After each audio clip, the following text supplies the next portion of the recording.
সম্পৃক্ততা পাওয়ার দাবি চিফ প্রসিকিউটরের। ইমরান সরকার গণজাগরণ মঞ্চের মুখপাত্র হিসাবে সে নিজে সরকারের যে সমস্ত ঊর্ধ্বতন কর্তৃপক্ষ প্রাইম মিনিস্টার থেকে শুরু করে স্বরাষ্ট্রমন্ত্রী, র্যাবের প্রধান এবং পুলিশের কর্মকর্তাদের সাথে বিভিন্ন সময় বৈঠক করে এই শাপলা চত্বরে যে পরিচালিত অভিযান ছিল সেটির পরিকল্পনায়ও তিনি অংশগ্রহণ করেছিলেন। ঘটনার সুষ্ঠু বিচার দাবি হেফাজত ইসলামের নেতাদের। ফ্যাসিস্ট সরকারের প্রধানমন্ত্রী সহ যারা গণহত্যার নির্দেশ দিয়েছিলেন তাদেরকে দৃষ্টান্তমূলক শাস্তি যেন আদালত ব্যবস্থা করে। দেখছিলেন প্রধান শিরোনাম। রাতের সময় সঙ্গে আছি আমি মার্জিয়া শ্রেয়া এবং আমি জুম্মান সাদিক জ্যাভলিন। এবারে অন্যান্য শীর্ষ সংবাদ। দেশকে অস্থিতিশীল করার পায়তারা করছে ফ্যাসিস্টদের দোসররা, দাবি বিএনপি নেতাদের। স্বৈরাচারীদের বিচারের জন্য দ্রুত জাতীয় নির্বাচনের দাবি। জাতিসংঘ মহাসচিবের বাংলাদেশ সফরে রোহিঙ্গাদের সহায়তা বাড়ার আশা প্রেস সচিবের। শুক্রবার ক্যাম্প পরিদর্শনে যাবেন গুতেরেস। সেপ্টেম্বরে ঢাকায় হবে আন্তর্জাতিক কনফারেন্স। এমবিবিএস বিডিএস ডিগ্রি ছাড়া নামের আগে ডাক্তার নয়, হাইকোর্টের রায়। না মানলে আইনি ব্যবস্থার নির্দেশ। 4 দফা বাস্তবায়নে সচিবালয়ের সামনে অবস্থান। নোটিশ ছাড়াই বাংলাদেশিদের ওমরাহ ভিসায় ইস্যু বন্ধ করল সৌদি। উভয় সংকটে এজেন্সিগুলো সমাধানের চেষ্টায় ধর্ম মন্ত্রণালয়। 15 বছর না হলে যেতে পারবে না হজে। এবং আন্তর্জাতিক ক্রিকেট থেকে অবসরের ঘোষণা মাহমুদুল্লাহ রিয়াদের। ফেসবুকে পোস্টে জানালেন আর পরবেন না লাল সবুজের জার্সি। সবকিছু নিখুঁতভাবে শেষ না হওয়ার আক্ষেপ।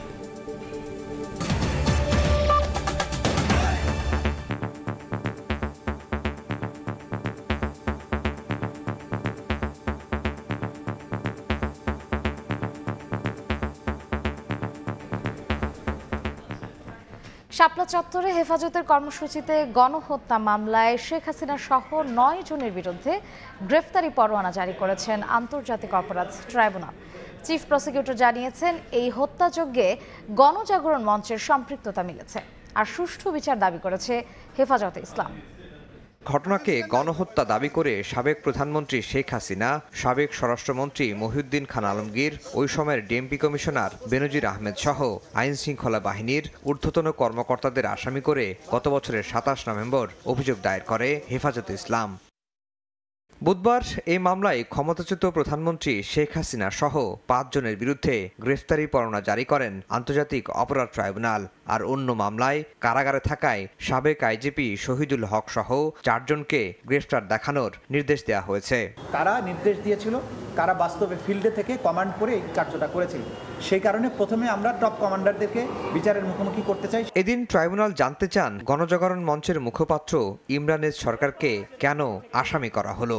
জবাবে চিফ প্রসিকিউটর বলেন, শাপলা চত্বরের গণহত্যায় গণজাগরণ মঞ্চের সম্পৃক্ততা মিলেছে।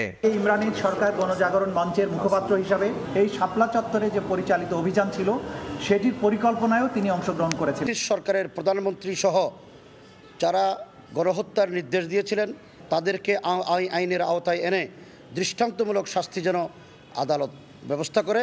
আগামী 12ই মে তদন্ত প্রতিবেদন দাখিলের নির্দেশ দিয়েছেন বিশেষ ট্রাইব্যুনাল। আফজাল হোসেন, সময় সংবাদ, ঢাকা। সংস্কারের কথা বলে নির্বাচন পেছানোকে মানুষ সন্দেহের চোখে দেখছে বলে অভিযোগ করেছেন বিএনপির স্থায়ী কমিটির সদস্য মির্জা আব্বাস। ফ্যাসিস্টদের দোসররা এখনও দেশকে অস্থিতিশীল করার পায়তারা করছে বলে দাবি করেন দলটির আরেক নেতা সালাউদ্দিন আহমেদ। পতিত ফ্যাসিস্ট সরকারের বিচারের জন্য দ্রুত জাতীয় সংসদ নির্বাচনের মাধ্যমে জনগণের সরকার প্রয়োজন বলে মন্তব্য করেছেন বিএনপি চেয়ারপারসনের উপদেষ্টা জয়নুল আবেদিন ফারুক। প্রতিদিনই কোনো না কোনো কর্মসূচিতে নির্বাচন প্রসঙ্গে আলোচনায় ব্যস্ত রাজনীতিবিদরা। দ্রুত জাতীয় সংসদ নির্বাচনের আহ্বান জানিয়ে আসছেন অন্যদের পাশাপাশি বিএনপি নেতারাও। বুধবার দুপুরে রাজধানীর শাহজাহানপুর থানা এলাকায় রাষ্ট্র মেরামতের 31 দফা সংস্কার প্রস্তাব নিয়ে কর্মসূচি পালন করে বিএনপি। প্রধান অতিথি হিসেবে অংশ নিয়ে বিএনপির স্থায়ী কমিটির সদস্য মির্জা আব্বাস বলেন, সংস্কারের ওসিলায় নির্বাচন পেছানোকে জনগণ সন্দেহের চোখে দেখছে। সংস্কার করতে করতে নির্বাচন দেরি হয়ে যাবে, এটা অমূলক নয়, এই ধারণা জাতি করতেছে। কিছু লোভী রাজনৈতিক দল আছে। ভোটকে ভয় পান কেন? নির্বাচনকে ভয় পান কেন আপনারা? একই দিন সন্ধ্যায় বারিধারায় ঢাকা মহানগর হেফাজত ইসলামের ইফতার মাহফিলে যোগ দিয়ে বিএনপির স্থায়ী কমিটির আরেক সদস্য সালাউদ্দিন আহমেদ বলেন, আওয়ামী লীগ আমলে সবচেয়ে বেশি নির্যাতনের শিকার হয়েছে মুসলমানরাই। ফ্যাসিস্টদের দোসররা এখনো দেশকে অস্থিতিশীল করার পায়তারা করছে বলেও অভিযোগ তার। এই দেশের মুসলমানরাই সবচেয়ে নির্যাতিত ছিল ফ্যাসিস্ট হাসিনার সময়ে। এই দেশ ফ্যাসিস্ট মুক্ত হয়েছে, কিন্তু ফ্যাসিবাদের দোসরদের বাংলাদেশে অস্থিরতা সৃষ্টির পায়তারা বন্ধ হয়নি। আমাদের জীবনে এই ফ্যাসিবাদ বিরোধী ঐক্যকে যদি এই জাতীয় জীবনে শক্তিতে রূপান্তরিত করে এই জাতিকে এগিয়ে নিয়ে যেতে চাই, তাহলে ইনশাআল্লাহ আমরা কামিয়াব হব। একই দিন সকালে জাতীয় প্রেস ক্লাবে গণতন্ত্র ফোরামের এক অবস্থান কর্মসূচিতে অংশ নিয়ে বিএনপি চেয়ারপারসনের উপদেষ্টা জয়নুল আবদিন ফারুক বলেন, সংকট নিরসনে দ্রুত নির্বাচনের পথে হাঁটতে হবে অন্তর্বর্তী সরকারকে। এই ফ্যাসিস্টের যদি বিচার করতে হয়, এই ফ্যাসিস্টের অত্যাচার অবিচার জনসমক্ষে তুলে ধরতে হয়।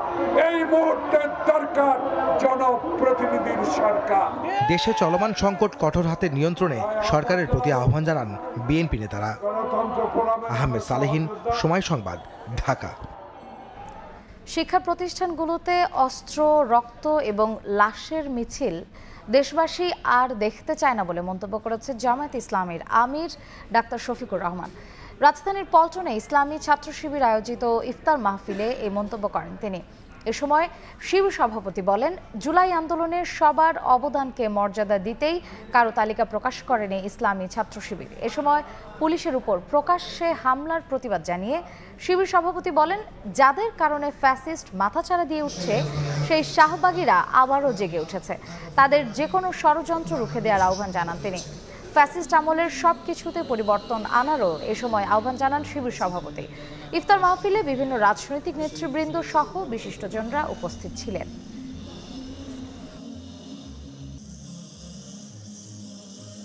শাহবাগের ইরানও যাদের পাটাতনের উপরে বাংলাদেশে ফ্যাসিবাদ কায়েম হয়েছে, তারা আবার মাথাচাড়া দিয়ে ওঠার চেষ্টা করছে।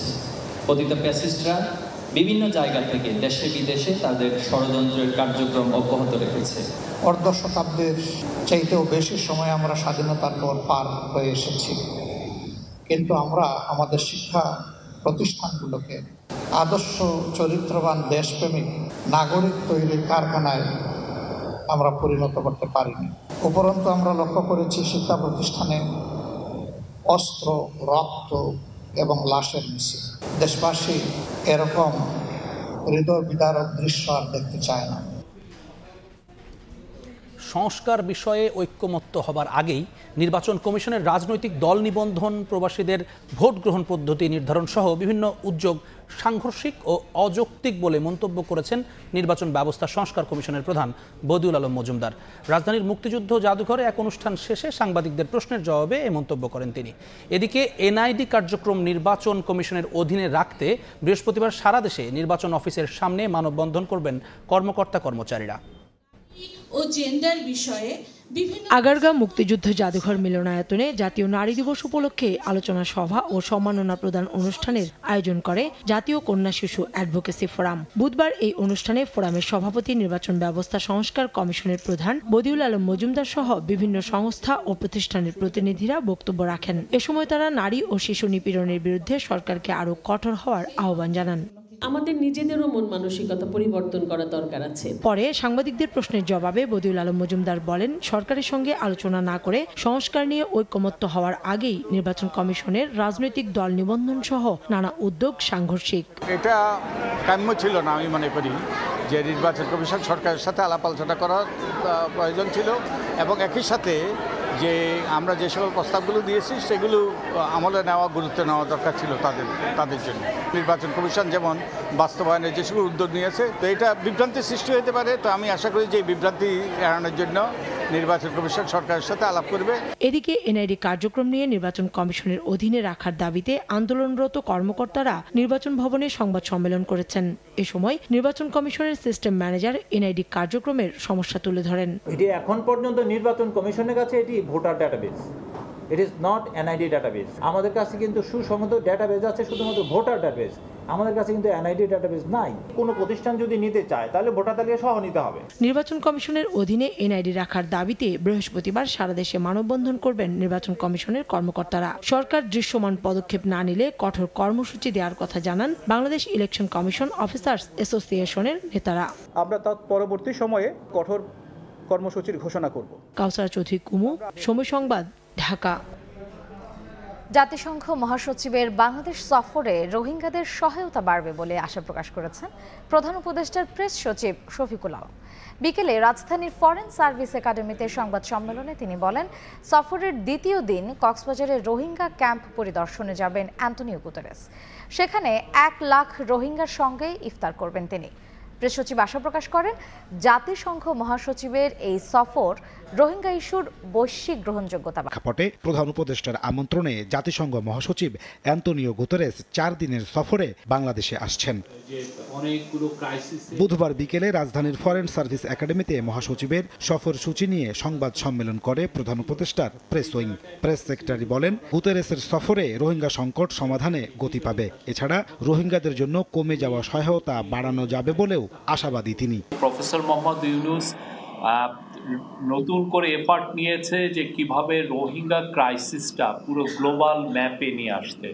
আমাদের দৃঢ় বিশ্বাস ওনার এই সফরের ফলে রোহিঙ্গা ক্রাইসিসটা আবার গ্লোবাল ডিসকাশনে আসবে। ডেপুটি প্রেস সচিব জানান, রোহিঙ্গা ইস্যু ছাড়াও বাংলাদেশের সংস্কার প্রক্রিয়া নিয়েও জাতীয় ঐক্যমত্য কমিশনের সঙ্গে বৈঠক করবেন জাতিসংঘ মহাসচিব। মিটিংয়ে ঐক্যমত্য কমিশন তাদের যে প্রোগ্রেসটা, তাদের কাজের যে প্রোগ্রেসটা, সেটা জাতিসংঘ মহাসচিবকে জানাবেন। এই সংস্কার প্রস্তাবগুলো বাস্তবায়নের ক্ষেত্রে জাতিসংঘের যদি বা জাতিসংঘের অধীনস্থ কোনো প্রতিষ্ঠানের যদি কোনো ভূমিকা রাখার সুযোগ থাকে, সেটা নিয়ে হয়তোবা আলোচনা হতে পারে। সংবাদ সম্মেলনে আরও জানানো হয়, মাগুরায় নির্যাতিত শিশুটির শারীরিক অবস্থা আরও অবনতি হয়েছে। নাজমুস সালেহি, সময় সংবাদ, ঢাকা। এমবিবিএস, বিডিএস ডিগ্রি ছাড়া নামের আগে কেউ ডাক্তার লিখতে পারবেন না বলে রায় দিয়েছেন হাইকোর্ট। একই সঙ্গে আদেশ না মানলে আইনি ব্যবস্থার নির্দেশনাও দেওয়া হয়েছে। আদালতের রায়কে স্বাগত জানিয়ে দ্রুত গেজেট প্রকাশের দাবি জানান চিকিৎসকরা। এদিকে 4 দফা দাবি আদায়ে সচিবালয়ের সামনে অবস্থান কর্মসূচি পালন করেন চিকিৎসকরা।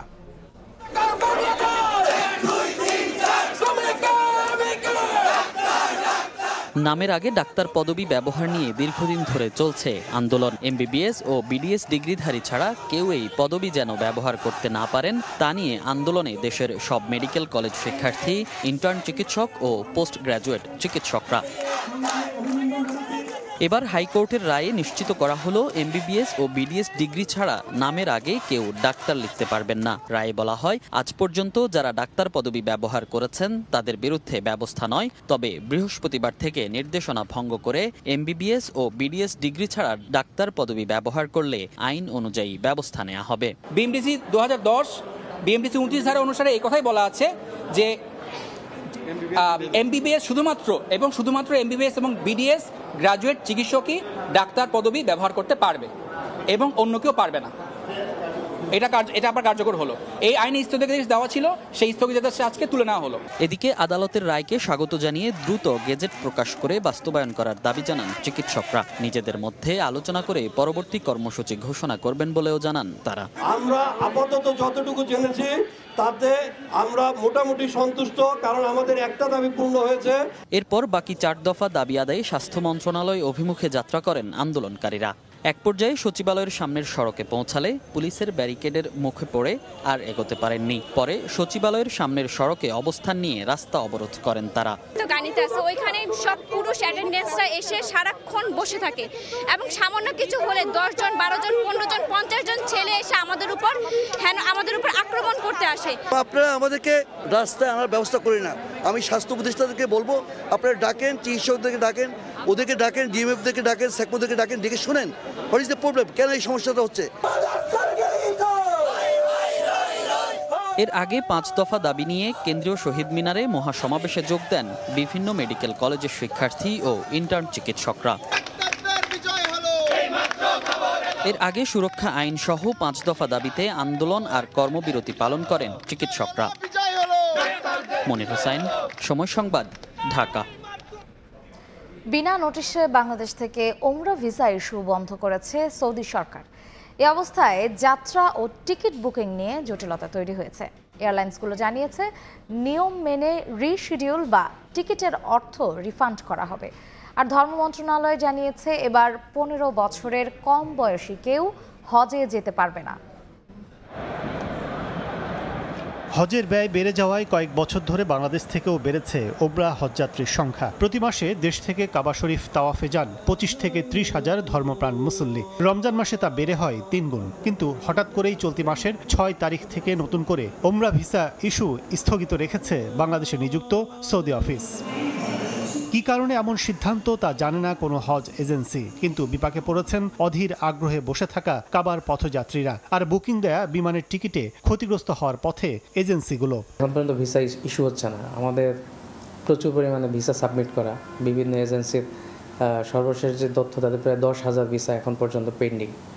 তো এই ভিসাগুলো কি অ্যাপ্রুভ হবে বা হবে না, আসলে কি হচ্ছে, এই বিষয়গুলো কেউই ক্লিয়ার করছে না। অনাকাঙ্ক্ষিত এই সংকটে কিছুটা স্বস্তির আভাস দিয়ে এয়ারলাইন্সগুলো বলছে নিয়ম মেনেই রিফান্ড বা যাত্রার তারিখ পরিবর্তন করা যাবে। যারা অ্যাডভান্স বুকিং দিয়েছে তারা বিমানে প্রচলিত রুলস অনুসারে যাত্রা তারিখ পরিবর্তন এবং রিফান্ড সুবিধা পাবে। এদিকে কি কারণে বা কবে স্বাভাবিক হবে ওমরা ভিসা কার্যক্রম তা জানাতে পারেনি মন্ত্রণালয়। তবে হজ এজেন্সি অব বাংলাদেশের ইফতার মাহফিলে বিষয়টি নিয়ে আলোচনার কথা জানান ধর্ম উপদেষ্টা। সমন্বয়কারী এজেন্সির যে ভিসার কথা বলেছেন এটা সৌদি এম্বাসিকে আমরা লিখব। বাংলাদেশ সরকার এবং সৌদি গভর্নমেন্টের সাথে আমরা সার্বক্ষণিক যোগাযোগ রাখছি। আপনার সাথে বসে এগুলো সমাধান করার আন্তরিকভাবে আমরা চেষ্টা চালাবো। আসন্ন পবিত্র হজে 15 বছরের নিচে কোনো যাত্রী হজে যেতে পারবেন না। নতুন করে সৌদি সরকারের এমন সিদ্ধান্তের কথাও জানায় ধর্ম বিষয়ক মন্ত্রণালয়। কাজল আব্দুল্লাহ, সময় সংবাদ, ঢাকা। প্রধান উপদেষ্টা ডক্টর মোহাম্মদ ইউনূসের সঙ্গে সাক্ষাৎ করেছেন গাম্বিয়ার পররাষ্ট্রমন্ত্রী মামাদু টাঙ্গারা। রাষ্ট্রীয় অতিথি ভবন যমুনায় সাক্ষাৎকালে তিনি প্রধান উপদেষ্টাকে মিয়ানমারের বিরুদ্ধে গণহত্যার মামলা সম্পর্কে অবহিত করেন। প্রধান উপদেষ্টাকে মামাদু টাঙ্গারা বলেন, মামলার বিষয়ে গাম্বিয়ার প্রেসিডেন্টের পূর্ণ সমর্থন আছে এবং তিনিও বিষয়টি নিবিড়ভাবে পর্যবেক্ষণ করছেন। আর প্রধান উপদেষ্টা রোহিঙ্গা জনগণের পক্ষে দাঁড়ানো এবং মামলা বাস্তবায়নে গাম্বিয়ার প্রচেষ্টার প্রশংসা করেন। মামলার ইতিবাচক ফলাফল কামনা করে বলেন, এটি বাংলাদেশের জন্য একটি বড় সাহায্য।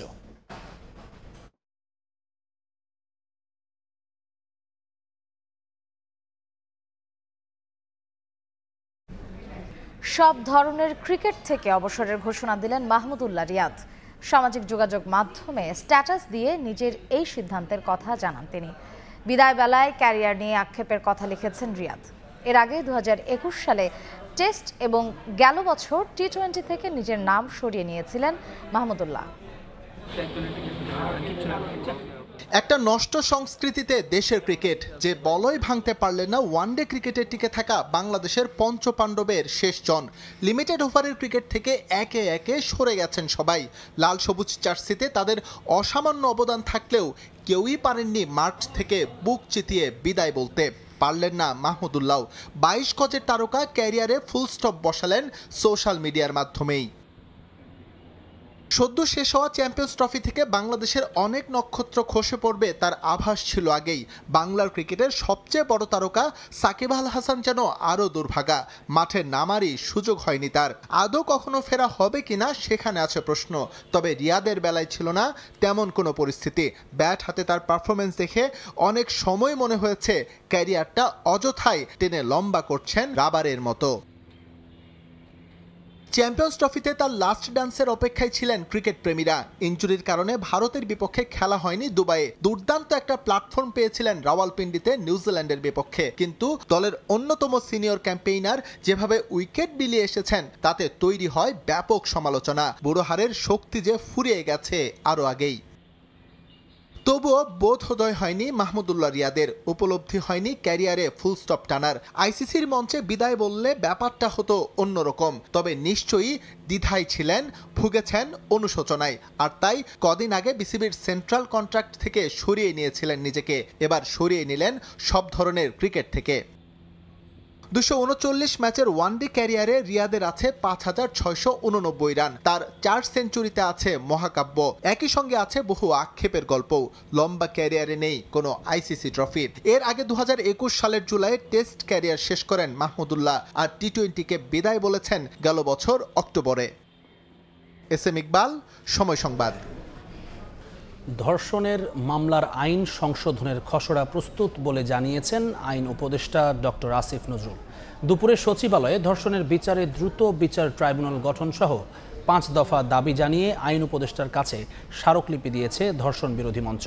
এরপর উপদেষ্টা জানান, বিভিন্নভাবে ধর্মের অপব্যাখ্যা নারীর ওপর নির্যাতন ও হয়রানি হচ্ছে, সেগুলো দমনের ক্ষেত্রে সরকার জিরো টলারেন্স নীতিতে আছে। মেয়েদেরকে যারা উত্ত্যক্ত করবে তাদের কঠোর হস্তে দমন করা হবে বলেও হুঁশিয়ারি দেন তিনি।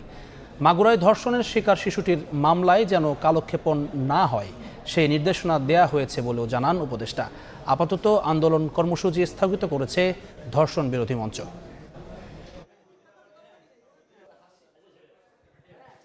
যেভাবে ধর্মের অপব্যাখ্যা দিয়েও তাদের উপর আক্রমণ করা হচ্ছে, আমরা এটার বিরুদ্ধে জিরো টলারেন্স নীতি গ্রহণ করেছি।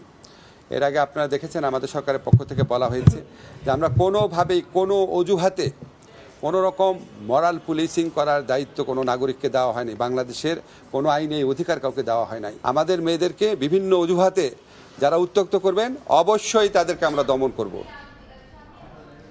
নতুন করে মপতন্ত্র রুখতে লাকি আক্তারের গ্রেফতার সহ 5 দফা দাবিতে মানববন্ধন করেছে ইনকিলাব মঞ্চ।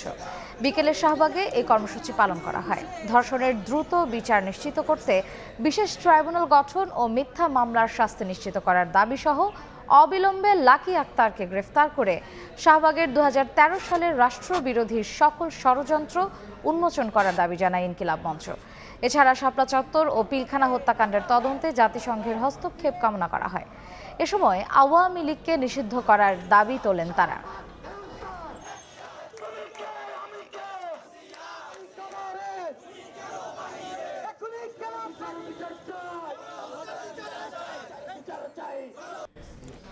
ঋণের নামে প্রায় 900 কোটি টাকা আত্মসাতের অভিযোগে চট্টগ্রামের মডার্ন স্টিল মিলস কোম্পানির বিরুদ্ধে অনুসন্ধানে নেমেছে দুদক। এদিন প্রায় 450 কোটি টাকার মানি লন্ডারিংয়ের অভিযোগে সাবেক শিল্প প্রতিমন্ত্রী ওমর ফারুক চৌধুরী ও তার স্ত্রীর বিরুদ্ধে মামলা করা হয়েছে। সোনালী ব্যাংকের বিভিন্ন শাখা থেকে শিল্পে বিনিয়োগের নামে ঋণ নিয়ে অর্থ নয়ছয়ের অভিযোগ উঠেছে চট্টগ্রামের মডার্ন স্টিল মিলস কোম্পানির বিরুদ্ধে। দুদক জানায়, ঋণের নামে নিয়ম ভেঙে ব্যাংক থেকে চট্টগ্রামের মডার্ন স্টিল মিলস কোম্পানি 450 কোটি টাকা বের করে নেয়। শেষ পর্যন্ত নানা অপকৌশলে ব্যাংকের 873 কোটি টাকা আত্মসাৎ করে। যা নিয়ে অনুসন্ধান করতে দুদকের উপপরিচালক নাজমুল হাসানের নেতৃত্বে 3 সদস্যের কমিটি গঠন করা হয়েছে। এদিন রাজশাহী 1 আসনের সাবেক এমপি ও সাবেক শিল্প প্রতিমন্ত্রী ওমর ফারুক চৌধুরী এবং তার স্ত্রীর বিরুদ্ধে মামলা করেছে দুদক। তাদের বিরুদ্ধে প্রায় 450 কোটি টাকার সন্দেহজনক লেনদেন এবং 16 কোটি টাকার অবৈধ সম্পদ অর্জনের অভিযোগ আনা হয়েছে। নিজ প্রতিষ্ঠানের নামেও 57টি ব্যাংক হিসাবে 445 কোটি টাকারও বেশি সন্দেহজনক লেনদেন করে মানি লন্ডারিংয়ে সম্পৃক্ত অপরাধ, দুর্নীতি ও ঘুষ সংগঠনের মাধ্যমে প্রাপ্ত অর্থ ও সম্পত্তি অবৈধ উৎস গোপন বা আড়াল করার উদ্দেশ্যে স্থানান্তর, রূপান্তর এবং হস্তান্তর করার অপরাধ অনুসন্ধানকালে প্রমাণিত হয়েছে। এদিকে অবৈধ সম্পদ অর্জনের অভিযোগে রাজশাহীর তানোর এবং গোদাগাড়ী উপজেলার সাবেক 2 চেয়ারম্যান লুৎফর হায়দার রশিদ এবং জাহাঙ্গীর আলমের বিরুদ্ধে মামলা করেছে দুদক। তাসলিম তৌহিদ, সময় সংবাদ, ঢাকা। রাজধানীর ধানমন্ডি থানার হত্যা মামলায় সাবেক আইসিটি প্রতিমন্ত্রী জুনাইদ আহমেদ পলকের ফের 3 দিনের রিমান্ড মঞ্জুর করেছেন আদালত। একই মামলায় নিষিদ্ধ সংগঠন ছাত্রলীগের কেন্দ্রীয় সাংগঠনিক সম্পাদক সিয়াম রহমান ও আনোয়ার হোসেন নাইমের 4 দিনের রিমান্ড দেওয়া হয়েছে। এছাড়া লালবাগ থানার হত্যা মামলায় সাবেক এমপি সোলাইমান সেলিম ও ধানমন্ডি থানার হত্যা চেষ্টা মামলায় সাবেক স্বরাষ্ট্রমন্ত্রী আসাদুজ্জামান খান কামালের ছেলে জ্যোতিকে 3 দিন করে রিমান্ড মঞ্জুর করেছেন আদালত। এদিকে আলাদা মামলায় গ্রেফতারে দেখানো হয়েছে সালমান এফ রহমান, আতিকুল ইসলাম ও মহিবুল হককে।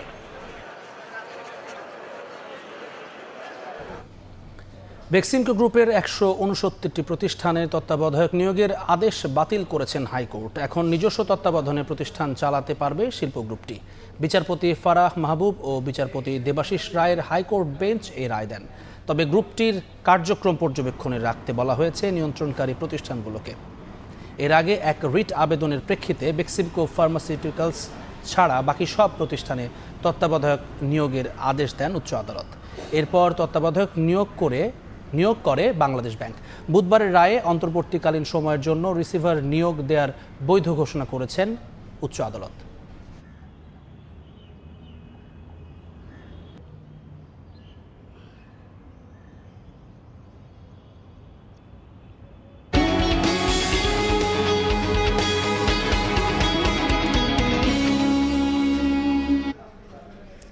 ঈদ সামনে রেখে ব্যাংকগুলোতে বাড়তে শুরু করেছে টাকা তোলার চাপ। এর জেরে কলমানি মার্কেটে গড় সুদ হার দাঁড়িয়েছে 10%।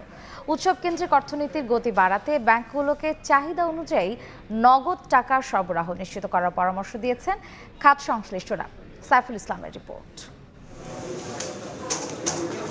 উৎসবকে কেন্দ্র করে চাঙ্গা হয় ব্যবসা বাণিজ্য, বাড়ে ব্যক্তিগত ও ব্যবসায়িক লেনদেন, চাহিদা বাড়ে নগদ টাকার। তাই ঈদকে সামনে রেখে ব্যাংকমুখ গ্রাহকদের ভিড়। প্রয়োজন মতো টাকা তুলতে পারা নিয়ে তাদের মাঝে দেখা গেল মিশ্র প্রতিক্রিয়া। কিছু ট্রানজেকশন আছে যেগুলো আমরা মোটামুটি করতে পারছি, ভালোভাবেই করতে পারতেছি।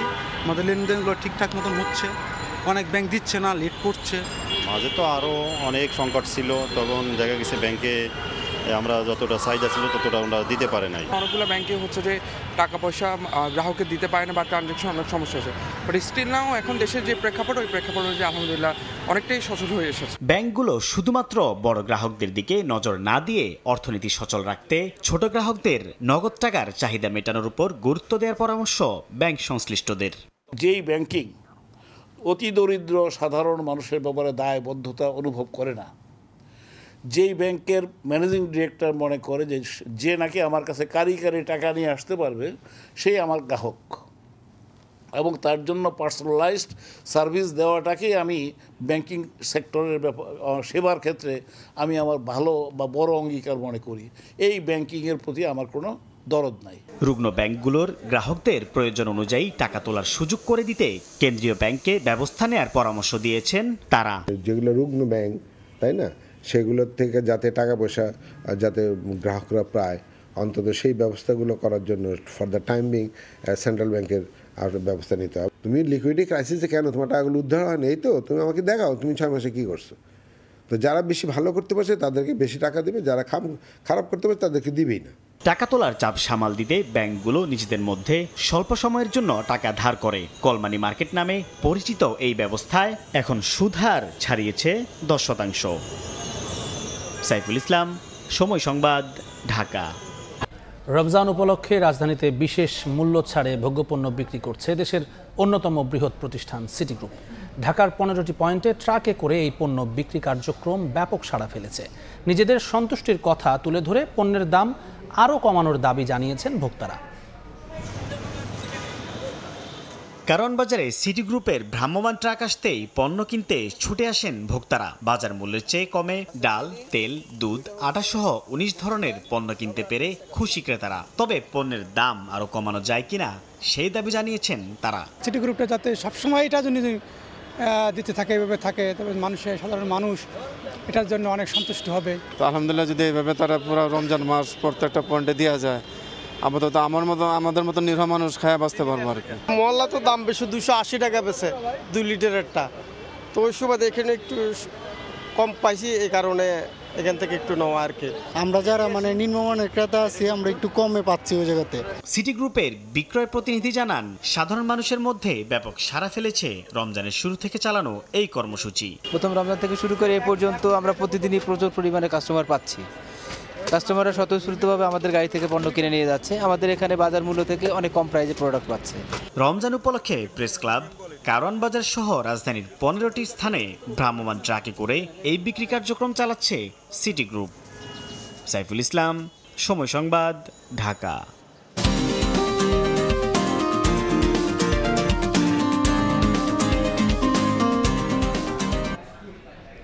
ঈদ উপলক্ষে রমজানের শুরু থেকেই বিক্রি বাড়ছে প্রযুক্তি পণ্যের। ক্রেতাদের বিশেষ নজর স্মার্ট ওয়াচ ও নতুন ফিচারের মোবাইল ফোনের দিকে। বিক্রি বাড়াতে বিভিন্ন ধরনের অফার দিচ্ছেন বিক্রেতারা। অন্তরা সেনের রিপোর্ট।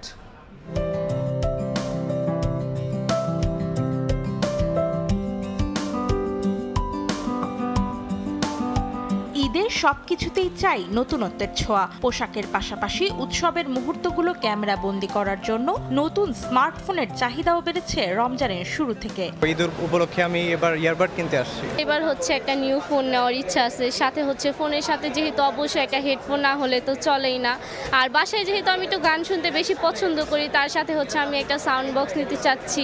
এখন একটা মোবাইল কিনা হয়েছে, ঈদ উপলক্ষে একটা স্মার্ট ওয়াচ কেনার ইচ্ছা আছে। চাহিদা বেড়েছে স্মার্ট ওয়াচ, ইয়ারবাড আর পোর্টেবল স্পিকারের। ভ্রমণ পিপাসুদের আগ্রহে রয়েছে পাওয়ার ব্যাংকও। ব্লুটুথ কর্ডলেস হেডফোনগুলো অনেক বেশি জনপ্রিয় হয়েছে এবার। হ্যাঁ, তারপরে আমাদের যে আধুনিক যে ল্যাপটপগুলো আছে, ফোল্ডিং ল্যাপটপগুলো আছে, ল্যাপটপগুলো মানে বেশি সেল হচ্ছে। হ্যান্ডের কিছু ইয়ারবাডস আসছে যেগুলো হচ্ছে আপনার লং জার্নির জন্য, কারণ ঈদে তো অনেকেই ট্যুরে যায়, এই জন্য ওই জিনিসটাও বেশি চলতেছে। ছোট বাচ্চারা যেমন স্মার্ট ওয়াচ নিতেছে, নতুন নতুন স্মার্ট ওয়াচ আসছে, সিম সহ অ্যান্ড্রয়েড। ওভারহেড হেডফোন আছে, ইয়ারবাডস আছে, পাওয়ার ব্যাংকও আছে। এদিকে ক্রেতা টানতে এসব পণ্য বাজারজাতকারী প্রতিষ্ঠানগুলো দিচ্ছে মূল্য ছাড় সহ বিভিন্ন অফার। ল্যাপটপ, ডেস্কটপ এবং পিসি, আপনার একটা ইয়ারবাড থেকে শুরু করে সবকিছুতে এখন আলাদা আলাদা ডিসকাউন্ট আছে এবং সাথে কুপন আছে এবং বিভিন্ন ধরনের ভাউচার অফার আছে। ফোন, ঘড়ি সহ নানা ধরনের প্রযুক্তি পণ্যের মধ্যে অনেকেই কিনছেন ল্যাপটপ ও ডেস্কটপ। অন্তরা সেন, সময় সংবাদ, ঢাকা। দেখছেন রাতের সময়। বাসায় আশ্রিত নারীকে শ্লীলতাহানির চেষ্টা করলে হাবিবুল্লাহ বাহার কলেজের সাবেক উপাধ্যক্ষ সাইফুর রহমানকে কুপিয়ে জখম করে ওই নারীর স্বামী নাজিম, পরে বাথরুমে আটকে রেখে পালিয়ে যায় তারা। ফরিদপুর থেকে অভিযুক্ত রূপা ও নাজিম দম্পতিকে গ্রেফতারের পর এ তথ্য জানিয়েছে ঢাকা মহানগর পুলিশ। সোমবার সকালে রাজধানীর উত্তরখান থানা এলাকায় পুরানপাড়ার একটি বাসা থেকে রক্তাক্ত অবস্থায় উদ্ধার করা হয় হাবিবুল্লাহ বাহার কলেজের সাবেক উপাধ্যক্ষ মোহাম্মদ সাইফুর রহমান ভূঁইয়াকে। এরপর হাসপাতালে নেওয়া হলে চিকিৎসক তাকে মৃত ঘোষণা করেন। এ ঘটনায় হত্যা মামলা হলে চাঞ্চল্যকর এই হত্যার রহস্য উদ্ঘাটনে নামে বুধবার সকালে ডিএমপি মিডিয়া সেন্টারে সংবাদ সম্মেলনে পুলিশ জানায়, ফেব্রুয়ারির শেষের দিকে সাইফুর রহমানের সঙ্গে পরিচয় হয় রূপা ও নাজিমের। অসহায়ত্বের কথা জানালে ওই দম্পতিকে বাসায় এনে আশ্রয় দেন সাইফুর। এরপর থেকেই তিনি রূপাকে বিভিন্নভাবে শ্লীলতাহানির চেষ্টা করে বলে জানায় পুলিশ। সাইফুর রহমান ভূঁইয়া বলেছে যে তোমরা আমার সাথে চলো, আমার গাড়ি রয়েছে, তোমাকে তুমি ড্রাইভিং শিখবে, তুমি আমার গাড়ি চালাবে, আর আমার স্ত্রী আছে, ছেলে আমার স্কুলে পড়াশোনা করে, আমার 6 তলা বাড়ি, তুমি বাবার বাসায় কাজ করো। সর্বশেষ 9 মার্চ রাতে সাইফুর রূপাকে শ্লীলতাহানির চেষ্টা করলে তার চিৎকার টের পায় তার স্বামী।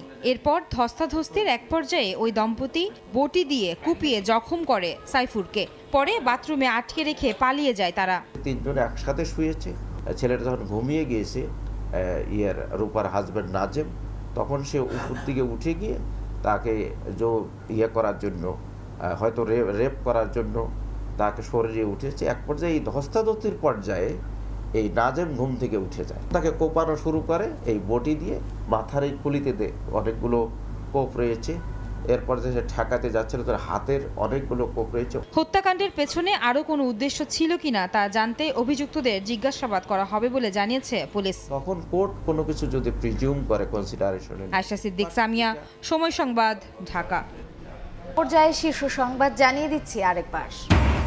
দেশকে অস্থিতিশীল করার পায়তারা করছে ফ্যাসিস্টদের দোসররা, দাবি বিএনপি নেতাদের। স্বৈরাচারীদের বিচারের জন্য দ্রুত জাতীয় নির্বাচনের দাবি। এবং আন্তর্জাতিক ক্রিকেট থেকে অবসরের ঘোষণা মাহমুদুল্লাহ রিয়াদের। ফেসবুকে পোস্টে জানালেন, আর পরবেন না লাল সবুজ জার্সি, সবকিছু নিখুঁতভাবে শেষ না হওয়ার আক্ষেপ।